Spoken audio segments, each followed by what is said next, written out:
இந்த கதை தெரியுமா உங்களுக்கு? சொல்லிட்டா வாங்க சொல்கிறேன். காமெடியாக இருக்கும். இந்த தாப்பாலில் பார்த்தீங்களா இந்த மாதிரி துணி கட்டி வச்சுருக்கோம். என்ன தெரியுமா, நம்ம வீட்டு பக்கத்தில் வந்து டெனண்ட்டு பார்த்திங்கன்னா 2 வார்டுங்க இருக்குது. So 5th standard 2nd standard என்னமோ படிக்கிறாங்க பசங்க. ஸோ நாங்கள்லாம் அவ்வளோவா எதுவுமே பேசிக்கவே மாட்டோம். நம்ம வேலை முடிஞ்சுதான் கது சாத்திட்டு இருப்போம், அவ்வளோதான். இந்த பசங்க என்ன பண்ணோம், அட்டகாசம் நான் இருக்கும்போது கூட என்ன பண்ணுங்க, வெளியே தாப்பால் போட்டு போயிடுங்க சம்டைம்ஸு. நான் அப்புறமா கூப்பிட்டு தரப்பான்னு சொல்லுவேன். அப்புறம் கொஞ்சம் அதட்டியும் வச்சேன்.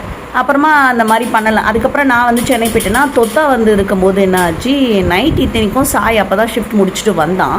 வந்துட்டு உள்ளே சாப்பிட்டு இது பண்ணிவிட்டு அப்புறம் வெளியே வரலாம் அப்படின்னு பார்க்கும்போது நைட்டு 10 மணிக்கு தாப்பால் போட்டுருச்சுங்க பசங்க தான் அப்போ கொஞ்சம் நேரத்துக்கு முன்னாடி விளையாடிட்டு இருந்தாங்க.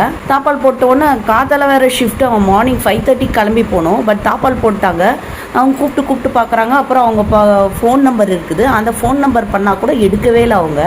அப்புறமா ஹவுஸ் ஓனர் ஆப்போசிட் சைடில் தானே ரோடுக்கு எதிர்பக்கம் இருக்கார்ல, ஸோ அங்கே அவருக்கு ஃபோன் பண்ணி சொன்னோமா. அதுக்கப்புறமா அப்போ கூட நைட்டு சொல்ல, ஏன்னா அவர் தூங்கிட்டு இருப்பான்ட்டு வெடிக்காத்தால ஒரு 5 o'clock கால் பண்ணி சொன்னோம். அப்புறம் அவர் வேறு ஒருத்தருக்கு கால் பண்ணி அவர் வந்து திறந்து விட்டார்.